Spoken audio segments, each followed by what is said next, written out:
Hai, walaupun kita sudah merdeka hampir separuh abad, ramai bangsa Malaysia masih lagi gagal untuk memahami konsep etos nasional bangsa.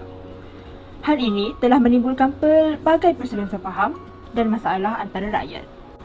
Rukun negara adalah salah satu simbol kepada identiti sebagai rakyat Malaysia. Akan tetapi, masih ramai lagi yang memandang remeh pada perkara ini. Perkara-perkara yang sering dibangkitkan adalah seperti penggunaan bahasa kemasaan. Di dalam perlembagaan sendiri telah menyebut bahawa orang kita dikenali menerusi bahasa Malaysia. Akan tetapi, terdapat beberapa golongan yang lebih mengutamakan bahasa Inggeris dan ada juga yang tidak mahu belajar bertutur dalam bahasa Malaysia walaupun mereka mampu.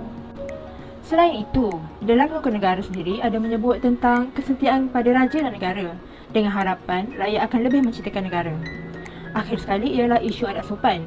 Rukun negara kelima ada menyebut tentang perkara ini. Tetapi semakin kita melangkah ke arah moden, semakin banyak kita mendengar tentang pelbagai masalah akhlak dan moral. Kami telah menemu ramah 2 orang untuk membincangkan tentang 2 daripada 3 masalah yang telah saya bangkitkan tadi. Assalamualaikum, saya Batrisha binti Muhammad Zuzalani, pelajar daripada UNISA. Sebelum saya mulakan, boleh tak perkenalkan diri? Waalaikumsalam, saya Nurul Izzati binti Azizan dari UMK. Waalaikumsalam. Hai, saya Humaira binti Mak Jusoh, 20 tahun dari UUM. Kumpulan kami diberi satu tugasan untuk subjek penghayatan etika dan peradaban, di mana kami perlu menemubual beberapa orang. Topik kami ialah etos nasional negara bangsa dalam perlembagaan, pelaksanaan dalam konteks situasi semasa. Adakah anda sudi untuk menjawab persoalan kami? Oh, okey, sure. Oh, menarik. Okey, boleh. Baiklah, soalan pertama ialah, pada pendapat anda, adakah penggunaan bahasa Melayu sahaja dapat merapatkan ukhuwah kaum-kaum di Malaysia? For me, no. That's not the only way. For example, open house is one of the activity that can strengthen the relationship of the people in Malaysia. The concept of open house should be a must as today's multiracial friendship and unity erodes. Besides, open house celebration itself can be described as 2 words, many and varied. That could strengthen the quality of life as the people themselves understood the importance of brotherhood and mutual understanding among the people.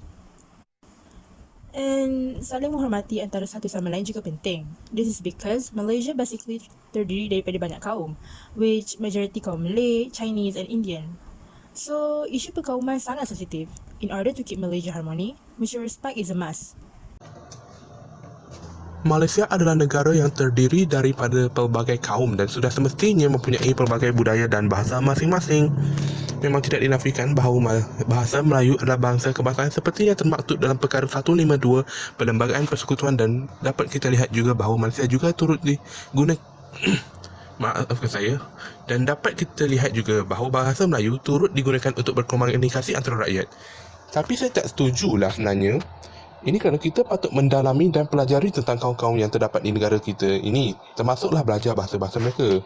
Perkara tersebut bukan sahaja menunjukkan rakyat kita ini mahir dengan pelbagai bahasa-bahasa kaum lain, malah turut menunjukkan bahawa rakyat Malaysia juga adalah rakyat yang bersatu padu dan tidak mengira kaum dan agama. Baiklah, terima kasih atas penerangan anda. Soalan kedua ialah, New Zealand adalah antara negara terawal yang bebas daripada pandemik COVID-19. Dari segi perpaduan, apakah yang anda dapat pelajari daripada mereka? Well, for me, leader play a big role on this case. For example, Jacinda Ardern is a great leader. Dari apa yang saya baca, New Zealand lockdown hingga 4 tahap.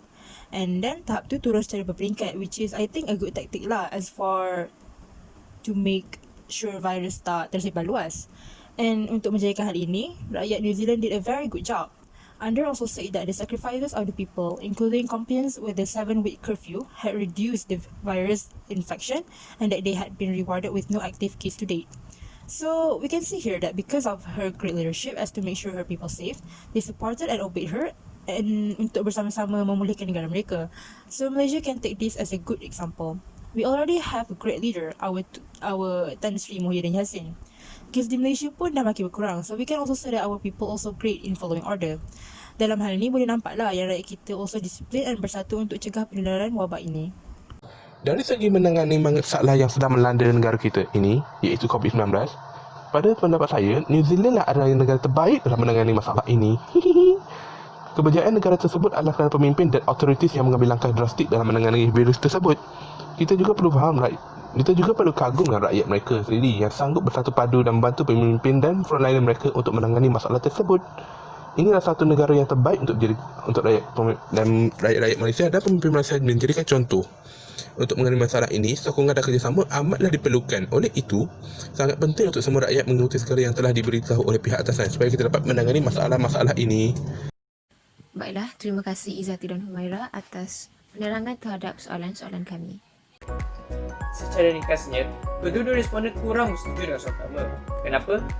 Mereka menyatakan bahawa kita haruslah menghormati, mendalami dan juga mempelajari budaya-budaya kaum lain yang ada di Malaysia.